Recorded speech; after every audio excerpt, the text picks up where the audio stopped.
সামুদ্রিক মাছগুলোকে স্বয়ংক্রিয় কনভেয়ার বেল্টে রাখা মাত্রই কিছু দূর যাওয়ার পরেই একটা স্কেলিং অটোমেটেড হ্যান্ড মাছগুলোর ওজনের ভিত্তিতে আলাদা করে দিচ্ছে।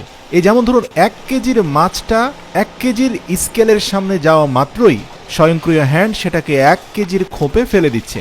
আবার 1.5 কেজিরটা 1.5 কেজির খোপে পড়ছে, 2 কেজিরটা 2 কেজির খোপে পড়ছে।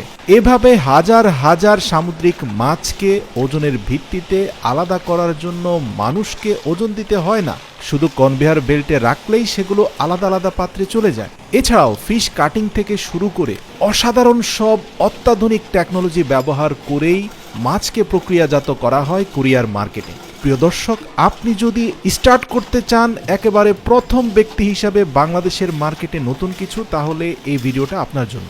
আমরা ফিশ কাটিং থেকে শুরু করে ফিশ প্রক্রিয়াজাতকরণের বেশ কিছু চমৎকার টেকনোলজির সাথে পরিচয় করে দিব আজকের এই ভিডিওতে। কোরিয়ার সমুদ্র উপকূল অঞ্চলে আমরা দেখতে পাই যে প্রতিদিন সন্ধ্যায় সারা দিন মাছ ধরে শত শত টন মাছ এসে জমা হয় এবং মাছ ধরার জাহাজ থেকে বড় পিকআপ ভ্যানে করে মাছগুলোকে এনে হোলসেল মার্কেটে জমা করা হয়। আপনি দেখবেন পিকআপ ভ্যান থেকে পানি সহ মাছগুলো ছেড়ে দেওয়ার পরে লাল রঙের একটা ঝুড়িতে মোটামুটি চোখের আন্দাজে ছোট বড় মাছগুলোকে সারিবদ্ধভাবে শত শত টন মাছকে রাখা হয়।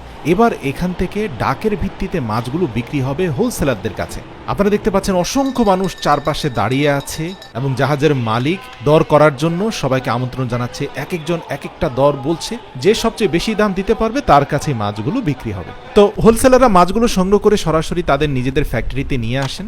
এখান থেকে আমরা দেখতে পাই যে পরবর্তী ধাপের কাজগুলো শুরু হয়। আর আপনারা জানেন যে উন্নত বিশ্বের প্রত্যেকটা কাজই অত্যন্ত পরিষ্কার পরিচ্ছন্নভাবে করে, আর এজন্য এই ফ্যাক্টরিগুলোতে আপনি দেখবেন যে জামা কাপড় থেকে শুরু করে হাইজিন মেনটেন করার জন্য হাতের মধ্যে হ্যান্ড স্যানিটাইজারের ব্যবহার থেকে শুরু করে সব কিছুতেই খুবই স্বচ্ছতা এবং পরিষ্কার পরিচ্ছন্নতা দেখতে পাওয়া যায়। এবং এরপরে সেই স্কেলিং মেশিনের মাধ্যমে মাছগুলোকে পরিচালিত করা হয় এবং ওজনের ভিত্তিতে মাছগুলো আলাদা আলাদা হয়ে গেলে এবার সেগুলোকে অটোমেটেড এবং কিছুটা ম্যানুয়াল প্রক্রিয়ায় প্রক্রিয়াজাতকরণ শুরু হয়।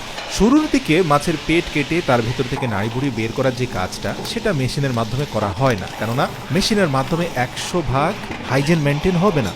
হয়তো মেশিন কোনো ক্ষেত্রে কিছু নাড়িভুড়ি আবর্জনা ভিতরে রেখেই চলে যাবে। তাই এই কাজটা কোরিয়ার সরকার অটোমেটেড মেশিন দিয়ে করা নিষিদ্ধ করেছে। তো যাই হোক, নাড়িভুড়ি পরিষ্কার করে মাছটাকে কনভেয়ার বেল্টে রাখা হয়। সেখান থেকে সেগুলো কনভেয়ার বেল্ট পরিচালিত হয়ে একটা বরফের কিউব মিশ্রিত পাত্রে গিয়ে জমা হয় এবং সেখান থেকে ধুয়ে পরিষ্কার পরিচ্ছন্ন করে মাছগুলোকে বরফ মিশ্রিত প্যাকেটে প্যাকেজিং করা হয়। এখানে বলে রাখি যে এদের একটা হচ্ছে কমার্শিয়াল প্যাকেজিং, আরেকটা হচ্ছে কনজিউমার প্যাকেজিং। কমার্শিয়াল প্যাকেজিংটা হচ্ছে বড় বড় রেস্টুরেন্ট বা 5 স্টার হোটেলের জন্য, যারা একসাথে এই হোলসেলারদের কাছ থেকে অন্তত 200, 250, 300 কেজি মাছ পর্যন্ত কিনে নিয়ে যায়। তাদের জন্য একসাথে অনেকগুলো মাছকে প্যাকেজিং করে ককশিটের পাত্রে করে সেগুলো পাঠিয়ে দেওয়া হয়।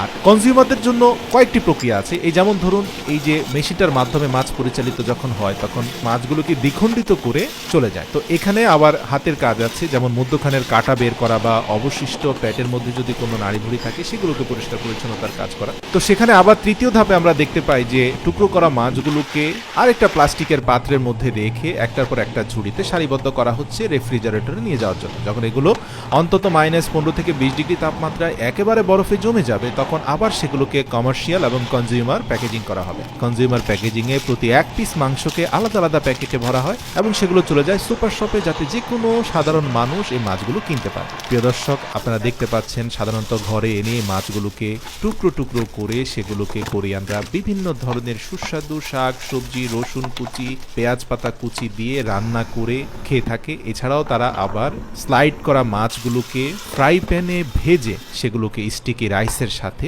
উপভোগ করে থাকে।